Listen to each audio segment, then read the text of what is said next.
ചെറുമൊന്ന് തുറന്ന് കാണാൻ പിന്നെയും ഒരു ആഗ്രഹം എല്ലാരും എപ്പോഴും പറയുന്നുണ്ട് വായിച്ചേട്ടാ. അതിന്റെ സത്യാവസ്ഥ യെസ് ഞാൻ ശരിക്കും പറഞ്ഞ വൈജു വേഴുമനയുടെ വീട്ടിൽ ഒരു മുറിയിൽ ഒരു രഹസ്യ നിധികളെല്ലാം ഒളിപ്പിച്ചു വെച്ചിരിക്കുന്ന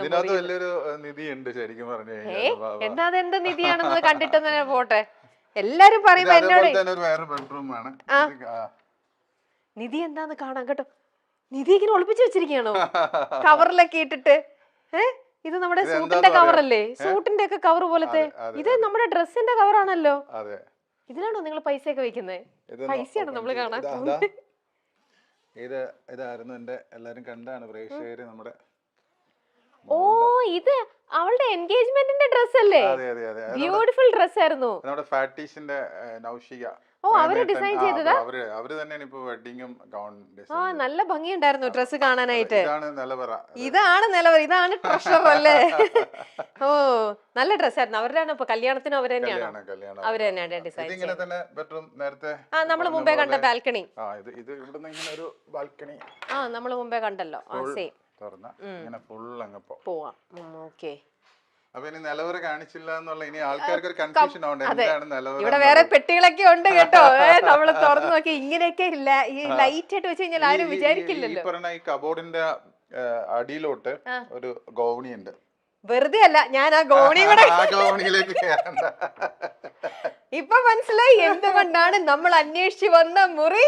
ഇതാണ് മക്കളെ, ഇതാണ് ആ മുറി. ആ ഓക്കെ. എനിവേ അതൊക്കെ എന്തായാലും സന്തോഷം. നമ്മള് വേറൊരു നിധി കണ്ടില്ലേ? ഇതിന്റെ മേളിൽ ഒരു ഇതുണ്ട്, അതിപ്പോ കയറുന്നില്ല. പക്ഷെ അവിടെ വർക്ക് കിടക്കാണ്. അവിടെ ഒരു ഹോം തിയേറ്റർ ചെയ്യണം. വലിയൊരു സ്പേസ് കിടക്കുന്നുണ്ട്. അവിടെ ഒരു ഹോം തിയേറ്റർ, അതുപോലെ നെക്സ്റ്റ് ടൈം വരുമ്പോ കാട്ടെ ഹോം തിയേറ്റർ, ഫിലിമിന്റെ ഇരുന്ന് വായിക്കാൻ ബുക്സ്, പഴയ അങ്ങനെ കുറെ സാധനം ഞാൻ ഇത് ചെയ്ത് വെച്ചിട്ടുണ്ട്. അന്നത്തെ ഫിലിം റോള് അങ്ങനെ. ഞാൻ സിനിമ അതായത് പണ്ടത്തെ ഇതില് സ്പ്രോക്കറ്റ് ആണല്ലോ, കാർബൺ ഒക്കെ വെച്ചിട്ട് ഞാൻ ഓടിക്കുമായിരുന്നു സിനിമ. പിന്നെ സ്വന്തമായിട്ട് തിയേറ്റർ ഒക്കെ ഉള്ള മനുഷ്യൻ ഇതൊക്കെ ചെയ്തില്ലെന്നുണ്ടെങ്കിലാണ് അതോടെ സാധനങ്ങളെല്ലാം വെച്ചിട്ട് അങ്ങനെ ഒന്ന് ഇത് ചെയ്യണം. അതായത് മേളിൽ ഫുൾ ഒരു ഫ്ലോർ അങ്ങനെ ഇട്ടിട്ടുണ്ട്. ഓക്കെ. അപ്പൊ അതിനകത്ത് നെക്സ്റ്റ് ടൈം വരുമ്പോ അതും കൂടെ കാണാം കേട്ടോ.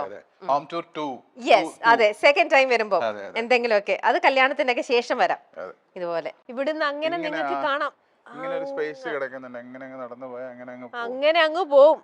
ഇത് മൊത്തം എത്രയുണ്ട് സ്ഥലം? അതൊന്നും അറിയില്ല. കൊള്ളണം. ഞങ്ങള് വീഡിയോയില് ഫുൾ ഷൂട്ട് ചെയ്തിട്ടുണ്ട്. അപ്പൊ പിന്നെ പറയാം കേട്ടോ. ഇതെല്ലാം സീക്രട്ട് ആണ്. ഇതൊക്കെ ഇനി ഇത് കണ്ടിട്ട് നിങ്ങൾക്ക് ഇത് എത്ര ഏക്കർ നിങ്ങൾക്ക് ആർക്കെങ്കിലും ഗസ് ചെയ്യാൻ പറ്റുന്നുണ്ടോ? ഇത് എത്ര ഏക്കർ? 5ഓ 10ഓ? എല്ലാം ബ്രെയിൻ ഡാഡിയുടെ ആണ്. പക്ഷെ അങ്കിളിനെ കണ്ട പറയില്ലോട്ടോ, ഇന്നും വളരെ സിമ്പിൾ ആയിട്ടാണ് അങ്കിള്. ഭയങ്കര വളരെ സോഫ്റ്റ് സ്പോക്കൺ, വളരെ സിമ്പിൾ ആയിട്ടുള്ള ഒരു മനുഷ്യൻ. ശരിക്കും ഒരു ഇതും ഇല്ല, ഒരു ജാടയോ. അല്ലെ നമ്മൾ വിചാരിക്കും ഇത്രയും കാശുകാരെന്നൊക്കെ പറയുമ്പോൾ. മാത്രല്ല വൈശേട്ടന്റെ അച്ഛനാണ് എനിക്ക് തോന്നുന്നു ഈ ഹിസ്റ്ററിയിൽ തന്നെ ഇത്ര അധികം 49 തവണയോ എന്തോ വൈസ് പ്രസിഡന്റോ 40 വർഷം അല്ലെ? ആരുമില്ല ഇങ്ങനെ 40 വർഷം പ്രസിഡന്റ് ആയിട്ട് നിൽക്കുക എന്ന് പറയണത്. അപ്പം ഈ ഒരു നാട്ടില് ഇവർക്കുള്ള ആ ഒരു സപ്പോർട്ട് എത്രയാന്ന് നമുക്ക് അതിൽ തന്നെ മനസ്സിലാക്കാവുന്നതേ ഉള്ളൂ. ശരിക്കും ഞങ്ങൾ ഈ വീടും പരിസരവും ഫുൾ ക്യാപ്ചർ ചെയ്തോണ്ടിരിക്കുകയാണ്. അതിന്റെ ഭാഗമാണ് ഇത് ഫുൾ ഇങ്ങനെ കണ്ടോണ്ടിരിക്കുന്നത് കേട്ടോ. ഇനി നമ്മൾ ഈ ഒരു ഏരിയ കൂടെ നടക്കാൻ ബൈച്ചേട്ടാ, അപ്പോഴാണ് ഈ ചെടികളൊക്കെ കൂടെ നമ്മുടെ ക്യാമറയിൽ പതിയുള്ളൂ. ആ ബൈച്ചേട്ടൻ പറഞ്ഞോ. ഡാഡിയാണ് ഇതെല്ലാം. ഡാഡി ശരിക്കും ഈ ഞങ്ങളുടെ പ്രധാന ബിസിനസ് തിയേറ്റർ വരുന്നതിന് മുമ്പ് ഇപ്പോഴും ഒക്കെ പ്രധാന ബിസിനസ് ചെമ്മിങ്കറ്റാണ്. എനിക്ക് പറ്റൂല, ഈ വെയിലടിച്ചു ഇപ്പൊ തലവേദനിക്കും. ഡാഡിയാണ് ഇതെല്ലാം ഇത് ചെയ്തത്. പിന്നെ തിയേറ്റർ ഡാഡി ഉണ്ടാക്കി. ഡാഡിക്ക് സിനിമയോടൊക്കെ ഭയങ്കര ഇഷ്ടമാണ്. അങ്ങനെ 8ാം ക്ലാസ്സിൽ പഠിക്കുമ്പോഴാണ് ഞാൻ ഈ തിയേറ്റർ വരുന്നേ. തിയേറ്റർ വന്ന മുതൽ മൂത്ത മോനല്ലേ? ഞാൻ മൂത്ത മോൻ. എനിക്ക് 2 സിസ്റ്റേഴ്സ് ഉണ്ട്. പിന്നെ ഒരു ബ്രദർ. ഇളയ ബ്രദർ ഇവിടെ ഉണ്ട്. ഈ തറവാട്ടിൽ അവനെ ഇന്ന് കാണാം. ഇവിടെ ഉണ്ടാവും. അച്ഛന്റെ കൂടെ അനിയനും ഫാമിലിയാണ് താമസിക്കുന്നത്. മറ്റേ സിസ്റ്റേഴ്സ് എവിടെയാ ബൈച്ചേട്ടാ? ഒരാൾ എറണാകുളത്ത്, ഒരാൾ തൃപ്പൂണിത്തുറയില്. തൃപ്പൂണിത്തുറയിൽ എവിടെയാ? തൃപ്പൂണിത്തുറ അമ്പിളി നഗർ. അമ്പിളിനഗർ നമ്മുടെ അടുത്ത് തന്നെയാ. ഓ ഇവിടെയൊക്കെ വന്നിരിക്കാറുണ്ടോ? ഇവിടെ ഇടയ്ക്ക് വന്നിരിക്കും. ഞാൻ എല്ലാ സ്പേസും ശരിക്കും നല്ല സ്ഥലം. ഇവിടെ ഒരു ഊഞ്ഞാലിന്റെ ആവശ്യം ഉണ്ടായിരുന്നു. ഊഞ്ഞാലുണ്ടായിരുന്നു. ഇവിടെ ഒരു പ്ലാവ് ഉണ്ടായിരുന്നേ. അപ്പൊ അതിൽ ഊഞ്ഞാലുണ്ടായിരുന്നു. അപ്പൊ ആ പ്ലാവ് ഭയങ്കര ഒന്നാമത് ഭയങ്കര ഇലയും പിന്നെ അതൊരു എന്തോ കൊണ്ട് ഇതായി. അപ്പൊ പിന്നെ അതങ്ങ് പതിയെ മാറ്റി. അതിലൊരു ഊഞ്ഞാല ഉണ്ടായിരുന്നു. ഓണത്തിനൊക്കെ ഊഞ്ഞാല ആടും അവിടെ. അങ്ങനെ ഒരു പരിപാടിയൊക്കെ അങ്ങനെ വെക്കാറുണ്ട്. അങ്ങനെ പതിവില്ലാത്ത കാര്യം അതുകൊണ്ട് ഇത്രയും ഞാൻ രാവിലെ തന്നെ നടത്തിപ്പിക്കുന്നോണ്ട് ക്ഷീണമായോ? കുറച്ച് ക്ഷീണമാവാം. കുട്ടിക്ക് കുറച്ച് ക്ഷീണമാവാം കേട്ടോ, കുട്ടിക്ക് കുറച്ച് ക്ഷീണമാവണം എന്തായാലും. എന്നിട്ട് അപ്പൊ ഇവിടെ ഇത് കണ്ടോ, ഇതാണ് തിയേറ്റർ. അപ്പൊ അന്ന് വീടാണ്. അപ്പൊ ഇവിടെ രാവിലെ വൈകിട്ട് സ്കൂളിൽ നിന്ന് വന്നു കഴിഞ്ഞാൽ ഈ ഡോറ് തുറന്ന ഫുള്ള് സിനിമ സൗണ്ടാ. അന്ന് തുറന്നിടും, AC അല്ലല്ലോ. അപ്പൊ ഫുൾ അങ്ങനെ ഞാൻ കേട്ട അത്രയും എനിക്ക് തോന്നുന്നു വേറെ ഇപ്പോഴത്തെ മലയാളത്തിൽ അല്ലെങ്കിൽ ഒരു ഇൻഡസ്ട്രിയിലും ഉണ്ടാവില്ല. 365 ദിവസവും സിനിമാ നടന്മാരുടെ ശബ്ദം കേൾക്കുക എന്നുള്ള ഒരു ഭാഗ്യം. പിന്നെ എങ്ങനെ സിനിമാ ഭ്രാന്ത് വന്നില്ലെങ്കിൽ പിന്നെ അവിടെ വന്നിട്ട് നമ്മുടെ തിയേറ്ററിൽ നമ്മുടെ മുഖം, ഇത് ഡാഡി ഇരിക്കുന്ന ഓഫീസാ. ഇത് മമ്മിയല്ലേ? അത് മമ്മിയാണ്. ഇതാണ് ഓഫീസ്. ഇത് ഡാഡി ഇരിക്കുന്ന ഓഫീസാണ്. ഇതിനകമാണ് ഓഫീസ്. ബൈച്ചേട്ടന്റെ അമ്മ. അതെ അതെ, ബൈച്ചേട്ടൻ അമ്മയെ പോലെ ഇരിക്കുന്ന. അച്ഛന്റെ മിക്സ് ഉണ്ടല്ലേ? അമ്മ എല്ലായിടത്തും ഉണ്ട്. ഞങ്ങളുടെ സ്ഥാപനങ്ങളിൽ മുഴുവൻ മമ്മിയുടെ. മമ്മിയും ഭയങ്കര ഒരു ഭയങ്കര ഇഷ്ടമുള്ള ഒരാളായിരുന്നു ഇവിടുത്തെ നാട്ടുകാർക്ക് മുഴുവൻ. മമ്മി മരിച്ചെന്ന് ഫുള്ള് ഈ ഏരിയ ഫുള്ള് ബ്ലോക്ക് ആയി പോയി എന്നുള്ള അത്രയും ക്രൗഡായിരുന്നു കംപ്ലീറ്റ് വന്നിട്ട്. അത് മനസ്സിലാക്കാൻ മമ്മി വന്നാ ഇവിടെ ആര് വന്നാലും ഭക്ഷണം കൊടുക്കാതെ വിടത്തില്ല. അപ്പൊ അത്രയും ഇതായിരുന്നു. ഇത് ഓഫീസ് സ്പേസ് ആണ്. അപ്പൊ നമുക്ക് അതിനകത്തേക്ക് കയറണ്ട. പിന്നെ ഇതെന്താ ബൈച്ചോട്ടെ ഇവിടെ ഇങ്ങനെ? ഇത് നേരത്തെ ഇത് വെച്ച് അല്ല, ഇപ്പൊ നമ്മുടെ ഈ ബോട്ടാണ്. അതെ, അതിപ്പോ എന്താ മോട്ടറൊക്കെ അതിന്റെ വർക്ക് ചെയ്യുന്നില്ല? പോയോ? അല്ല, പോയിട്ടില്ല. അത് വർക്കിംഗ് ആണ്. ആണോ? അത് വർക്കിംഗ് ആണ്. ഇടയ്ക്ക് വെള്ളം ആവുമ്പോൾ. അതെ അതെ അതെ അതെ അതെ. ഓക്കെ. അപ്പൊ അന്ന് ആ ഫ്ലഡ് ഇങ്ങോട്ടൊക്കെ വെള്ളം കയറുമോ? ഇല്ല, ഇവിടെ ഫ്ലഡ് വന്നു കഴിഞ്ഞാല് ഇത് വെള്ളം ഒന്നും കേറില്ല. കാരണം എന്താ വെച്ച് കഴിഞ്ഞാല് ഫുള്ള് കായലായതുകൊണ്ടിട്ട് വെള്ളം ഫുള്ള് അങ്ങ് ഒഴുകിപ്പോവും. ഓക്കെ. ഇത് ഈ വീടിന്റെയും ഇത് നല്ല രസമുണ്ട് കാണാനായിട്ട്.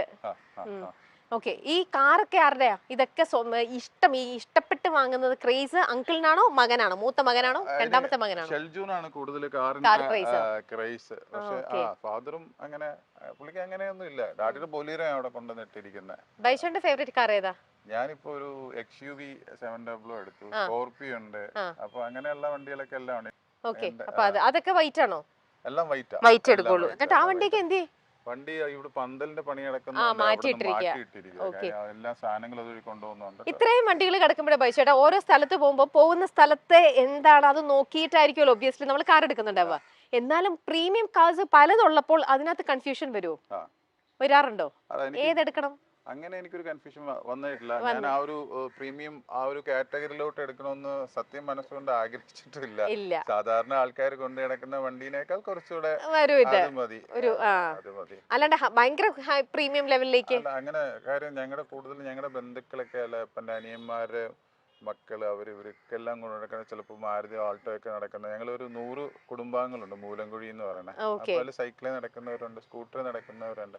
അങ്ങനെ ഒരുപാട് നാളുകൾക്ക് ശേഷം ഇപ്പൊ ബ്രദർ ഒരു ബെൻസ് എടുത്തത്. അപ്പൊ അതിന്റെ ഒരു അങ്ങനെ വലിയ അങ്ങനത്തെ ഒരു പോഷ് വണ്ടി. നമുക്കൊരു മീഡിയം റേഞ്ചിൽ നിൽക്കാം. അതിൽ തന്നെ കുറച്ച് ക്ലാസി ആയിട്ടുള്ള ഒരു പ്രീമിയം ലെവലിൽ നിൽക്കുന്ന എന്നുള്ള രീതിയിലുള്ളതാണ് നമുക്ക് കാണാം. ഈ കാർസ് ഒക്കെ ആ ഒരു ബഡ്ജറ്റ് ലെവലിൽ വരുന്ന കാർസ് ആണ്. അപ്പൊ അങ്ങനെ വിചാരിച്ചുകൊണ്ടാണ് ആ ഒരു ഇതിലെടുക്കുന്നത് അല്ലേ? ഓക്കെ. നമുക്ക് അങ്ങോട്ടും കൂടെ ഒന്ന് നീങ്ങാം. ബൈജുചേട്ടൻ ജനിച്ചു വളർന്ന വീടാണ് നമ്മളിപ്പോ കാണാൻ പോകുന്നത്. തറവാട് പക്ഷേ നീണ്ടകരയിലാണ് ഒരു വീടുള്ള. ശരിക്കും തറവാട് എഴുപുന്നെ തന്നെ നീണ്ടകരയുണ്ട്. പക്ഷെ അവിടെ ഇപ്പൊ അടച്ചിട്ടിരിക്കുക. അവിടെ ഇടയ്ക്ക് പോവും, മെയിൻറ്റെയിൻ ചെയ്യും, തിരിച്ചു. അതാണ് ശരിക്കും ഞങ്ങളുടെ തറവാട്. അത് ഭയങ്കര രസമുള്ളൊരു സ്ഥലമാണ്. അതിന്റെ ഫ്രണ്ട് ഫുള്ള് ചെമ്മീൻ കിട്ടാ. അപ്പൊ എന്ത് രസമായിരിക്കും കാണാൻ. ഭയങ്കര രസമാണ് അത്.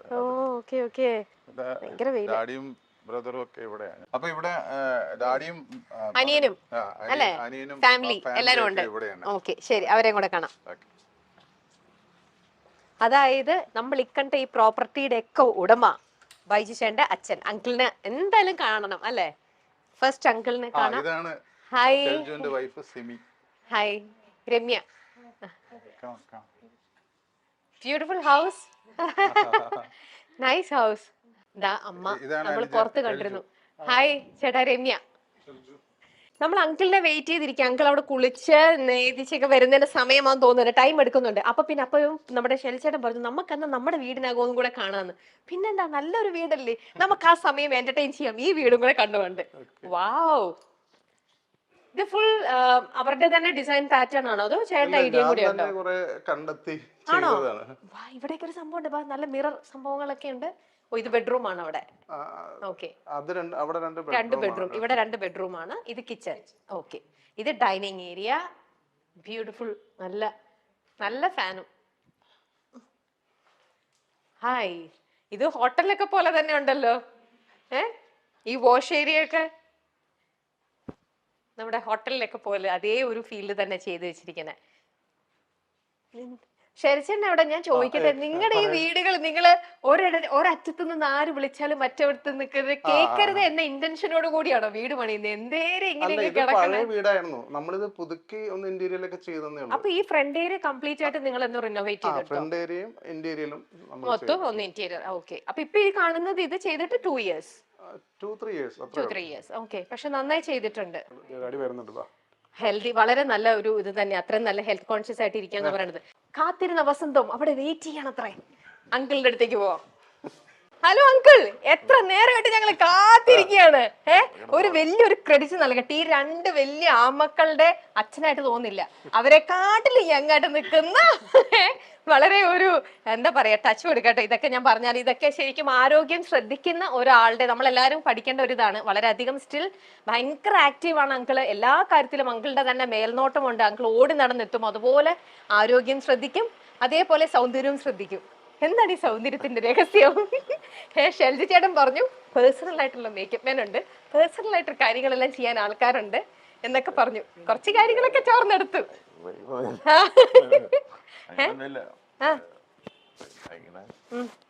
എന്നാ അതൊക്കെ പോട്ടെ. എങ്ങനെയാണ് ഈ ഒരു പ്രായത്തിലും അല്ലെങ്കിൽ ഇത്രയും നല്ല രീതിയിൽ തുടങ്ങിയതിനെക്കാട്ടിലും ഫ്ലറിഷ് ചെയ്തിട്ടേ ഉള്ളൂ നല്ല രീതിയിൽ ഇത് കൊണ്ടുപോകാന്ന് പറയുന്നത്, ബിസിനസ് എന്ന് പറയുന്നത് എപ്പോഴും ഭയങ്കര റിസ്ക് ആയിട്ടുള്ള ഒരു സംഭവമാണ്.